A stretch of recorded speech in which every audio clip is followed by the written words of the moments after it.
Alright, here we go. So, I'm gonna make a quick guide here of what to do once you get abducted.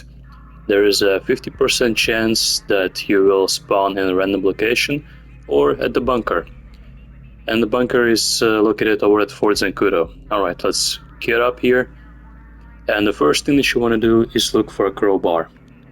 I'm going to explain to you what we're going to do with the crowbar in a second here.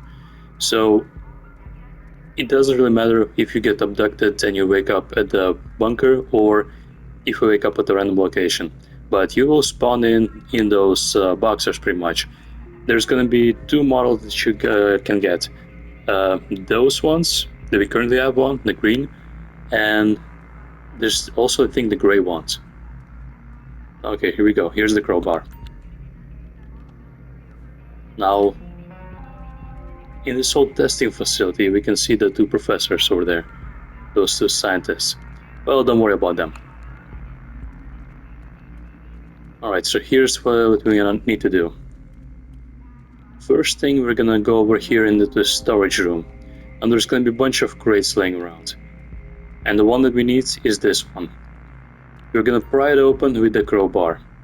Now, one of the rewards that you can get, well, last year I think it was the shocker melee weapon, and this year it's going to be both the shocker but also the alien outfit. But because we already got it, we only got 25,000, but that's alright. We got a cat. Interesting alien species. Anyways, so in order to get out of this bunker, we're gonna need to pull a couple of levers here. 4 of them to be exact. Now you can see different symbols above them.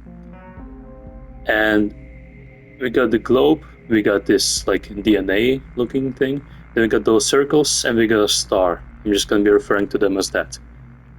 And there's the exit elevator. Alright?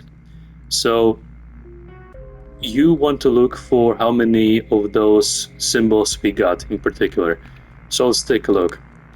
So we're here in this room, we have the oppressor, that room. If you're gonna look closely, we have those laptops over there on the table, and there is 2 stars on them. And if you're gonna look through this window, we don't see any more. So the star, it's actually over here on the door. That's going to be number 2. That's going to be the second lever that we're going to be pulling. Over here we got this storage room where we were at. Over there we got those circle pattern. So let's see, how many boxes do we have? I only see 1 of them so far. So that's going to be the first one. And then over here we got all sorts of futuristic weapons, right? And on them we have, if you look closely on those weapons, we have 3 of them, and then 1 in the back, so that's 4. So it's going to be the last one. The DNA sign is going to be the last one that we need to pull.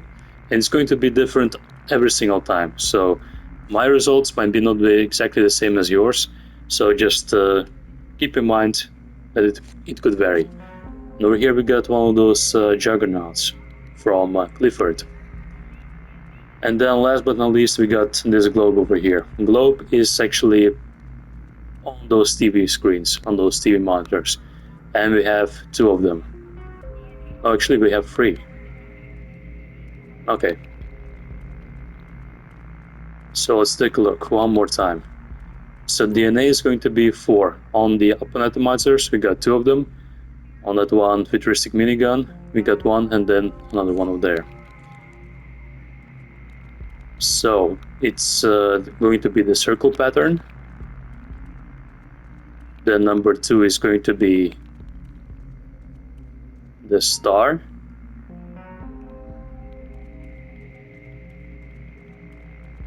Then the globe. You can always return back. I mean, you can just pull 1 lever, then return back to check it out.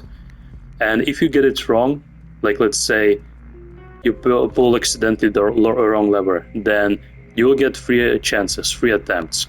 And if you will not succeed, then I think sleeping gas will be put out over whole room here, and then yeah, you will just spawn in at a random location, I think. or just outside the bunker. I'm not exactly sure because I never got it wrong. So let's check it out once again. So number 4 was for the DNA sample. Then the gloves we got 3. Then we got this one, all the circle patterns. So that's gonna be the first one, because we only seen one of them. Then the star, we got 2 of those, right? Let's pull this one. Then the globe pattern. And then the DNA. If you get this right, the elevator should be unlocked. There we go. And now we can just get out of this bunker or at Fort Zancudo. And that pretty much ends the event. We got 25,000. And yeah, this is pretty much it. So thank you all so much for watching. I hope that you enjoyed this guide and maybe it was helpful to somebody. It might be a bit late, but it's pretty much the same as the last year. Even though I did notice the difference that last year of you spawning inside the bunker was like 25% chance. This year it's 50, so perhaps next year is going to be 75% chance. Even though, yeah, you can just go on ahead and keep on repeating the same event by just entering the UFO beam lights, and you can do multiple ones. It's not like you get one attempt every single day. So yeah. Anyways, thank you all so much for watching, and yeah, hopefully this helped somebody. Take care.